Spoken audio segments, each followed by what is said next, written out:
Soren, can you please tell me what does your company do and why you are associated with Oslo Børs? We are a future market for salmon, basically giving buyers and sellers in the salmon market the predictability on pricing. So that's what we offer in an extremely volatile world of spot prices.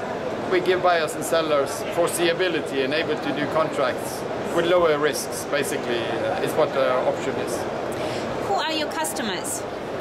Our customers are primarily salmon farmers on the selling side, meaning salmon farmers in Norway, Faroe Islands, Scotland, and the buyer side is basically the whole value chain of salmon, from exporters, importers, to value-added processors, smokering house, people making fillets, etc. for supermarket chains, and retailers securing costs, making campaigns, or whatever you need for a fixed price period. How big is the salmon market? The market in global is around 4 billion euro. It's about the total size of the salmon market. In 2-3 words or maybe one sentence, can you describe the market? Is it stable? Is it volatile? Is it unpredictable? We have a 2-year production cycle of salmon, meaning that you have no possibility at all to adapt supply to demand. So meaning we have an extremely volatile market where people prices during the last 5 years have changed between 2 euros a kilo and up to almost 9 euros a kilo. So it's a huge volatility in the spot market of salmon. Is it only salmon that you work with, or you work with other fish? At the moment it's only salmon. What we need is to have a market where all prices are correlating very well. And that's not the case when it comes to whitefish in different species. Haddock, cod, etc. are having own regulations, quotas, etc. That meaning that the volume offered in the market may vary significantly from year to year, and thus prices varies a lot as well. What about other fish and salmon? What can you say about a redfish market versus whitefish market?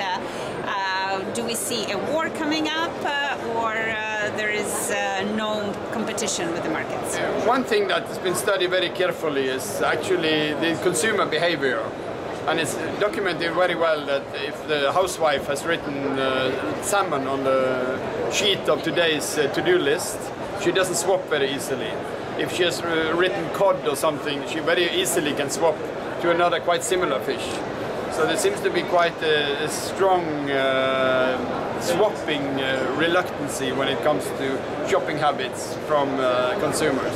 So what is called the redfish market is very little in substitution to other fish species.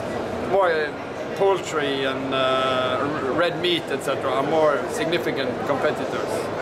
What do you see happening a year from now on the fish market? At the moment the prices are soaring very high, mainly because the government are having huge limitation on production volume. So the volume is expected to go down the coming years. And that in a market where we had documented around 7% compound annual growth in the last 20 to 30 years, means the expectation of a hugely rising markets. So at the moment we are in what is called a super cycle or a super profit period of salmon farming.